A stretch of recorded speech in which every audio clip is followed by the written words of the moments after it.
बेलापुर गांव में घमंडी सोहन लाल रहता था। उसकी लिट्टी चोखा की एक बहुत बड़ी दुकान थी।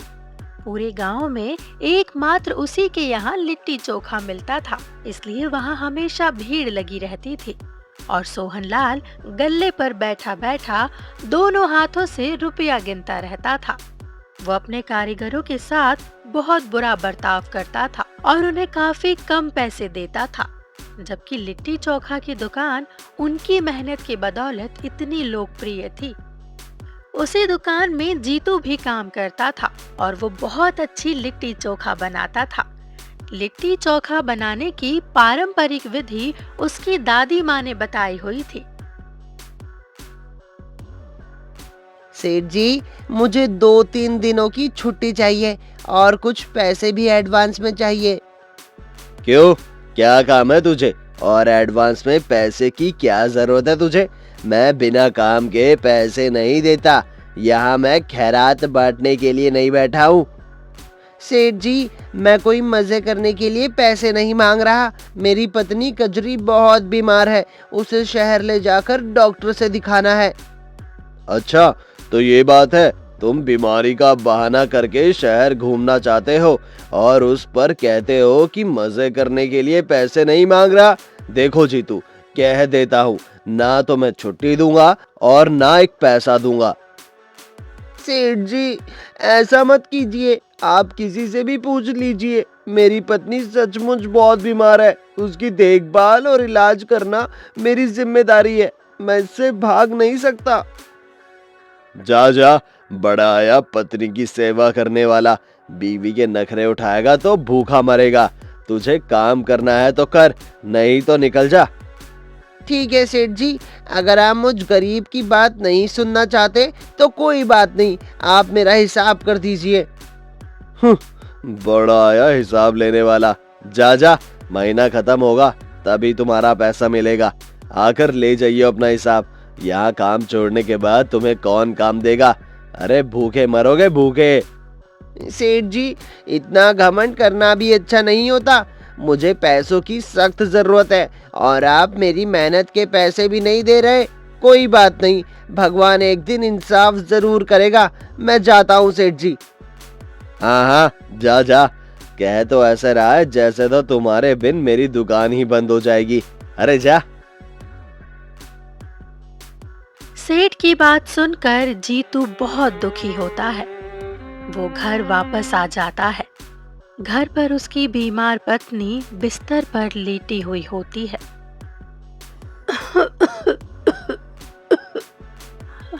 तुम आ गए जी। सेठ जी ने पैसे दिए क्या? नहीं कजरी, उन्होंने पैसे भी नहीं दिए और नौकरी से भी निकाल दिया। अजी तुम वापस क्यों आ गए? मैं धीरे धीरे ठीक हो जाऊंगी ना, लेकिन काम छूट गया तो फिर हम लोग भूखों मर जाएंगे। तुम्हारी बीमारी बढ़ती जा रही है कजरी, मुझे किसी तरह तुम्हारा इलाज कराना होगा। मैं जाकर साहूकार से कुछ रुपए लेकर आता हूँ और शहर चलकर तुम्हारा इलाज कराता हूँ। बाद में कुछ ना कुछ काम ढूंढ लूंगा, तू चिंता मत कर। इतना कहकर जीतू साहूकार के पास जाता है और उससे कुछ रुपए कर्ज लेकर अपनी पत्नी को शहर ले जाकर इलाज करवाता है। कुछ दिनों में उसकी पत्नी बिल्कुल ठीक हो जाती है। सुनो जी, अब तो मैं बिल्कुल ठीक हो गई हूँ। अब फिर से कोई काम धंधा शुरू करना पड़ेगा। साहूकार का कर्ज भी हो गया है, उसे भी चुकाना है। हाँ, तुम ठीक कह रही हो, लेकिन समझ में नहीं आ रहा कि कहाँ जाऊँ, किससे काम मांगू। तुम्हारे पैसे सेठ जी के पास तो बाकी है ना? अब तो 1 महीना भी हो गया है। तुमने जो काम किया था उसका जो हिसाब बनता है वो लेकर तो आओ, फिर सोचते हैं कि क्या किया जा सकता है। ठीक कहा, अभी जाता हूँ। इधर जीतू के जाने के बाद सोहन लाल की लिट्टी चोखा की दुकान पर भीड़ कम होने लगी। जीतू की दुकान छोड़ने के बाद वहाँ के लिट्टी चोखा में वो स्वाद नहीं रह गया था जो जीतू के हाथ से बने लिट्टी चोखा में था।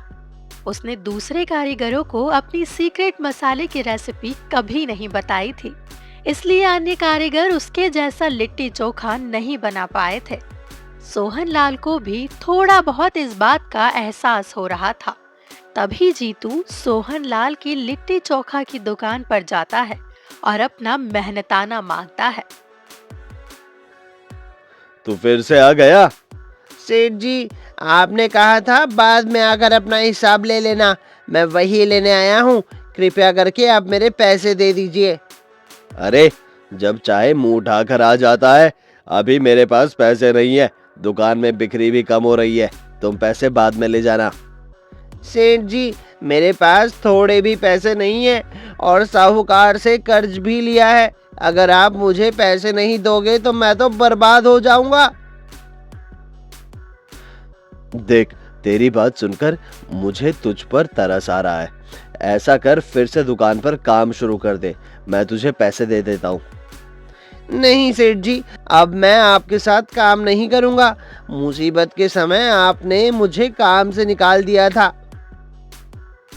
तो फिर जा, मैं तुझे अभी पैसे नहीं देता। क्या कर लेगा तू? सेठ जी, मुझ गरीब की बेबसी का फायदा मत उठाइए, मेरे पैसे दे दीजिए। जीतू के लाख गिड़गिड़ाने पर भी सोहनलाल उसे पैसे नहीं देता है। वो बहुत उदास होकर घर वापस आ जाता है। क्या हुआ जी? सेठ ने पैसे दिए क्या? नहीं कजरी, ये सेठ सिर्फ घमंडी ही नहीं, बहुत निर्दय भी है। सुनो जी, तुम उदास मत हो, मेरे दिमाग में एक आइडिया आया है। कैसा आइडिया? देखो जी, गांव वाले कह रहे हैं कि सेठ के लिट्टी चोखा में अब पहले वाला स्वाद नहीं है। इसका मतलब तो यही हुआ ना जी कि तुम्हारे हाथ से बने लिट्टी चोखा में स्वाद है। क्यों ना हम लोग खुद ही लिट्टी चोखा बनाएं और उसे बेचें? लेकिन हम ऐसा कैसे कर पाएंगे कजरी? हम दुकान कहाँ खोलेंगे? सामान कहाँ से लाएंगे? हमारे पास तो पैसे भी नहीं है। देखो जी, लिट्टी चोखा बनाने के लिए कोई बहुत बड़ी पूंजी की जरूरत नहीं होती। हम पहले कम मात्रा में लिट्टी चोखा बनाएंगे और चौराहे पर ठेला लगाकर बेचेंगे। जैसे जैसे आमदनी होगी वैसे वैसे हमारी दुकान बढ़ती जाएगी। अरे वाह कजरी, तुमने बहुत अच्छा सोचा है। लिट्टी चोखा बनाने का सामान तो हम मंगू बनिया से उधार भी ले सकते हैं। लेकिन क्या लोग हमारे ठेले पर लिट्टी चोखा खाने आएंगे? आएंगे जी, जरूर आएंगे। तुम देखना, हमारी दुकान चल निकलेगी। जब तुम्हें इतना विश्वास है तो हम जरूर लिट्टी चोखा की दुकान खोलेंगे। चलो तैयारी शुरू करते हैं। इसके बाद दोनों पति पत्नी मिलकर लिट्टी चोखा बनाने की तैयारी शुरू करते हैं। जीतू बाजार जाकर मंगू बनिया के यहाँ से लिट्टी बनाने का सारा सामान उधार ले आता है। उसके अच्छे और मिलनसार स्वभाव के कारण गांव वाले उसका बहुत मान करते थे, इसलिए उसे उधार लाने में कोई परेशानी नहीं हुई। उसके बाद दोनों मिलकर लिट्टी चोखा बनाते हैं। मंगू बनिया जीतू को अपना एक पुराना ठेला भी देता है। पहले वो इसी ठेले पर भुंजा बेचा करता था। जब लिट्टी चोखा बनकर तैयार हो गया तब उसे ठेले पर सजाकर कजरी और जीतू चौराहे पर ले जाते हैं। तभी गांव का एक आदमी आता है और कहता है,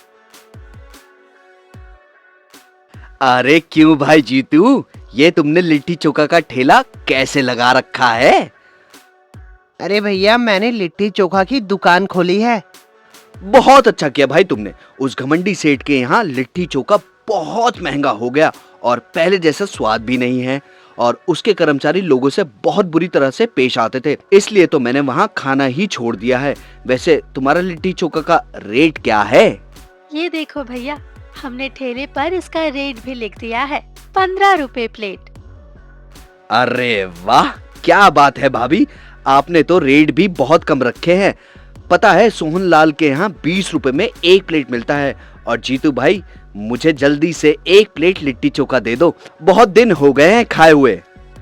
अभी देती हूँ भैया। और कजरी एक प्लेट में लिट्टी और चोखा ग्राहक को देती है। क्या स्वाद है, कमाल कर दिया जीतू तुमने।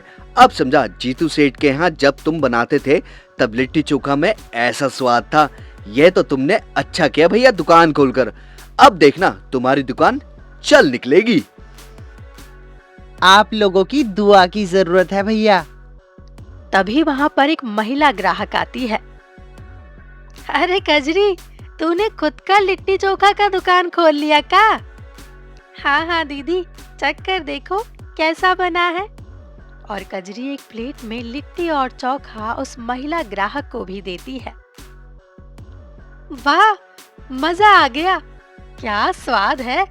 इतना स्वादिष्ट लिट्टी चोखा मैंने कभी नहीं खाया था। ऐसा करो कजरी बहन, 20 लिट्टी चोखा पैक कर दो, मैं घर ले जाऊंगी। अरे हाँ बहन, मेरे लिए भी 20 लिट्टी चोखा पैक करा दो। आज मेरे घर में भी सब लोग लिट्टी चोखा खाएंगे।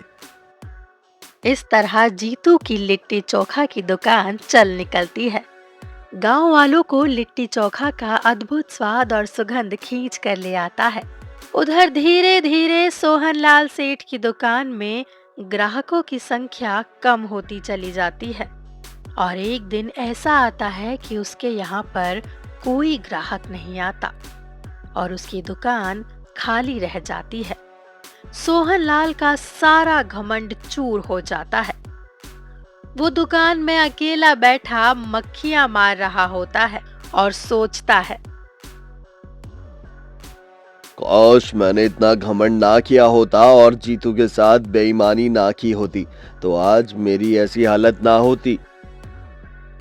इधर जीतू की मेहनत रंग लाती है। वो धीरे धीरे लिट्टी चोखा का एक रेस्टोरेंट खोल लेता है। उसके रेस्टोरेंट में ग्राहकों की भीड़ लगी रहती है और वो अपने गल्ले पर बैठा बैठा रुपया गिनता रहता है। उसने अपने सारे कर्ज चुका दिए और रहने के लिए एक पक्का मकान भी बनवा लिया। उसने अपने रेस्टोरेंट में J&K लिट्टी चोखा वाला का बैनर लगा लिया। J&K यानी जीतू और कजरी लिट्टी चोखा। उनके लिट्टी चोखा की चर्चा न सिर्फ गांव में बल्कि आसपास के इलाकों में भी होने लगती है।